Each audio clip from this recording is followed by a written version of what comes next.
matter what she tried, Janet Boynes couldn't numb the pain from her past.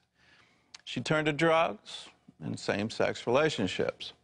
But Janet was always left feeling worse than before, until she found what she was looking for in an unlikely place.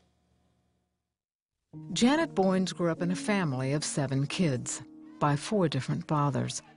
The man who raised her was an alcoholic.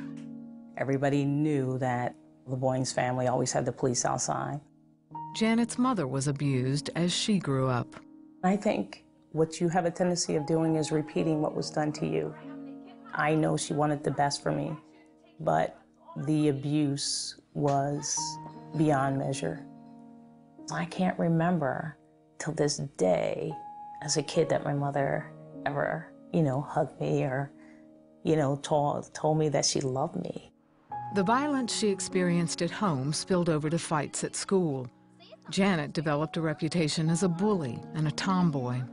A lot of people used to say, well, are you going to be what they called back then a dyke or a lesbian? And I didn't associate myself with that, but that's what a lot of people assumed. When she was 12, Janet was molested by a relative. A few months later, she was raped by an altar boy at church. Janet started smoking and doing drugs to deal with the pain. I was afraid to tell my mom because I thought I would be blamed for it. I started getting high quite a bit.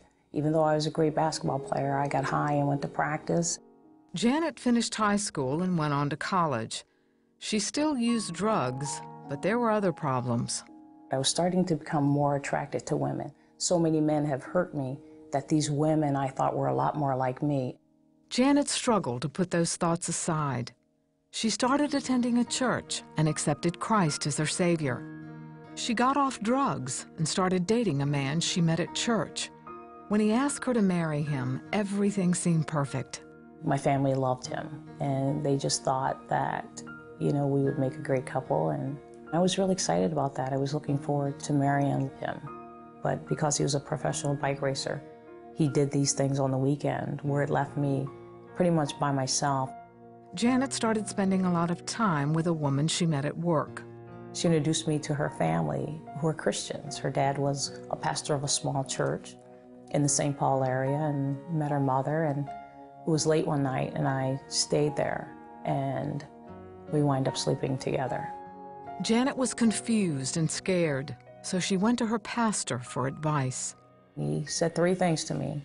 He said, call off your wedding, get counseling, and tell your fiance. Well, I did one of the 3. I told my fiance what happened, gave him back his ring, and I walked away from the Lord. For the next 14 years, Janet lived a homosexual lifestyle and moved from relationship to relationship. She became deeply involved in drugs, cocaine this time, and developed bulimia. My life was miserable. It was starting to go literally just down the tubes. But I was refusing to come back to God. She and her girlfriend decided to get married. The priest told us that what we were doing was okay, that we would still go to heaven. And so we went out and got engagement rings because we thought we were going to get married. He said it was okay.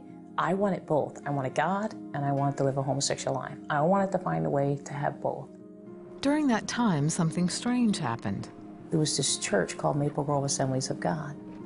And every time I would go past this church, it was almost like I stepped out of myself and I was in that church. And I would look at my girlfriend and I go, I'm going to go to that church someday. She would look at me like, what are you talking about, Janet? Janet started her own business cleaning health clubs. One night while she was working, I left 3 o'clock in the morning and told them I was going to the store. She struck up a conversation with a woman in the grocery store parking lot. And I said, ma'am, what are you doing out here at 3 o'clock in the morning with all these groceries? And she said, well, I just dropped my son off at college. And I go, what college is open this time of night? And she said, North Central Bible College. And so I began to tell her that I was a backslidden Christian and that I'm living a homosexual life. And she pulled out this brochure. And on that brochure was the church that God told me I would be going to, Maple Grove Assemblies of God. The woman invited Janet to a women's Bible study. And me, not thinking in my right mind, I said, sure, I'll go. And I came in with these sweatpants on, looking grubby, not knowing what to expect. I'm in a room with 9 other women, feminine, and I thought, what have I gotten myself into? I'm sitting there with my head down, feeling so much shame, thinking these women are cruel. They're going to chew me up and spit me out. Everybody introduced themselves, and when they got to me, they asked me my name, and I said, my name is Janet. And I said, I'm living a homosexual life, but if you help me, I will live my life for the Lord. Janet was surprised by their reaction. They didn't talk about me. They didn't tell me I dress stupid.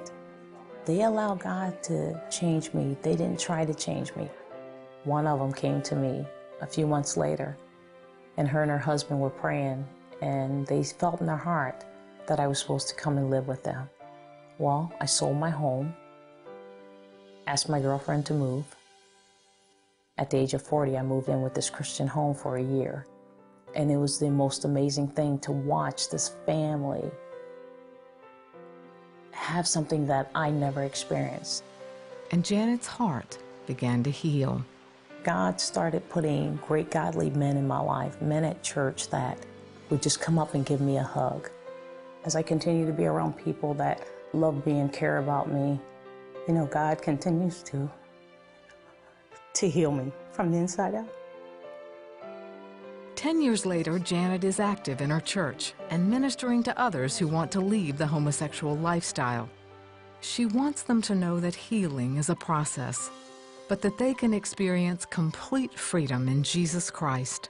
I want everybody else that's living a homosexual life who didn't have a great mother or who didn't have a great father to experience that, you know, God is the father to the fatherless or the motherless. That what he's done for me, he will do for them also.